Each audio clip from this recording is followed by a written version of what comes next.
बाबासाहेब आंबेडकर, छत्रपती शिवाजी महाराज, पुण्यश्लोक अहिल्यादेवी होळकर, लोकशाहीर अण्णाभाऊ साठे, सर्वच महापुरुषांना अभिवादन करून आज या ठिकाणी एक महाराष्ट्रामध्ये जातीयता संपण्यासाठी ज्या छत्रपती शाहू महाराजांनी आरक्षणाची निर्मिती केली, परंतु आज हे जातीवाद संपला नाही. आज सांगोला तालुक्यातल्या एका गावामध्ये माझ्या बाबासाहेबांचा पुतळा ज्या ठिकाणी उभारला गेला, चिंके गावामध्ये त्या ठिकाणी त्या पुतळ्याचं विटंबना करण्याचं आणि त्या हटवण्याचं काम या ठिकाणी प्रशासन असेल, तहसीलदार असतील, यांनी अतिशय घाणेरडं काम केलेलं आहे. आज माझ्या माता भगिनी असतील, लहान लेकरं असतील, 3 दिवसापासून या ठिकाणी उपोषणाला थांबल्यात, त्यांनी चालत आलेले आहेत. प्रशासन याच्याकडे गांभीर्यानं बघितलं पाहिजे होतं, परंतु मी संघर्षना संस्थापाध्यक्ष शेखर बंगाळे, त्याचबरोबर बबनभाऊ असतील, इथले सर्व समाजातील विविध समाज बांधव असतील, त्याचबरोबर सामाजिक संघटना असतील, यांच्या वतीनं आत्ताच बबनभाऊंनी शब्द दिला की या गावातील माता भगिनी, माझ्या कुटुंबातील माता भगिनी असतील, या बांधव असतील, यांना कुठल्याही 1 रुपयाची सुद्धा कमी पडणार नाही आणि कुठलाही अन्न असेल किंवा मदत असेल याची कमी नाही पडणार अशी ग्वाही आम्ही तुमच्या सर्वांच्या माध्यमातून देतोय.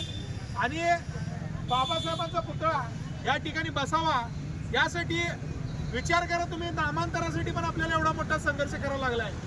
तर या जातीवादी सरकारला माझं सांगणं आहे की आमच्या रक्ताच्या शेवटच्या थेंबापर्यंत मी एक अहिल्या सैनिक, भीम सैनिक या नात्यानं तुम्हाला शब्द देतो की तुमच्या या लढ्यामध्ये या एक पाऊल पुढं या ठिकाणी येणाऱ्या काळामध्ये मोठं एक जन आंदोलन छेडून तुम्ही 2 दिवसामध्ये या ठिकाणी प्रशासनाला माझी विनंती आहे की मी पालकमंत्र्याला आवाहन करतो की बाबा येणाऱ्या दौऱ्याच्या आत या ठिकाणी आमच्या परमपूज्य महामानव डॉक्टर बाबासाहेब आंबेडकरांचा पुतळा या ठिकाणी त्या गावामध्ये उभा राहावा आणि त्याचं उद्घाटन तुमच्या हस्ते व्हावं अशी आम्ही विनंती करतो. अन्यथा येणाऱ्या काळामध्ये फक्त बाबासाहेब का फक्त दलित समाजाचे नव्हते, तर ते 18 पगड जातीचे होते.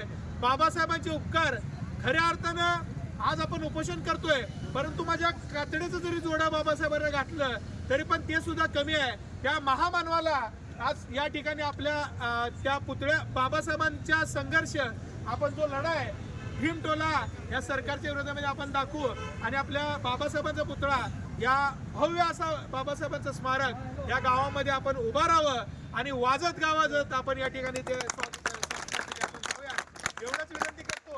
आणि तुमच्या लढ्याला हे लहान लेकरं आज बघतोय मी, खऱ्या अर्थानं बाबासाहेबांचे विचार आपण या ठिकाणी घेऊन या मोठ्या आज थंडीचे दिवस आहेत, थंडीच्या दिवसामध्ये थंडीच्या दिवसामध्ये माता भगिनी असतील, त्याचबरोबर लहान लेकरं असतील या ठिकाणी आलेले आहेत, त्यांच्यासाठी एक बाबा चादर द्यावी, या थंडीपासून त्यांचं संरक्षण व्हावं यासाठी आम्ही या ठिकाणी एक फुलाची पाकळी म्हणून बबनभाऊ असतील, मी असेल किंवा आमच्यासोबत असणारे अनेक बांधव असतील, या ठिकाणी आमच्यावर जे प्रेम करणारे अदृश्य शक्ती असेल, तुमच्यावर प्रेम करणारी अदृश्य शक्ती असेल, अशा लोकांची मदत घेऊन आम्ही या ठिकाणी एक चादरी फुलाची पाकळी दिलेली आहे.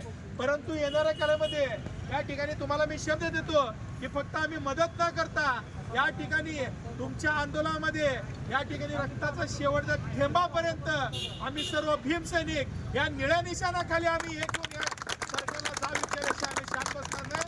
आणि येणाऱ्या काळामध्ये माझी एक प्रशासनाला विनंती आहे की बाबा अंदाज आमच्या कुणाचा घेऊ नका, कारण आमच्या अंगामध्ये आमचा इतिहास हा भीमा कोरेगावचा इतिहास आहे.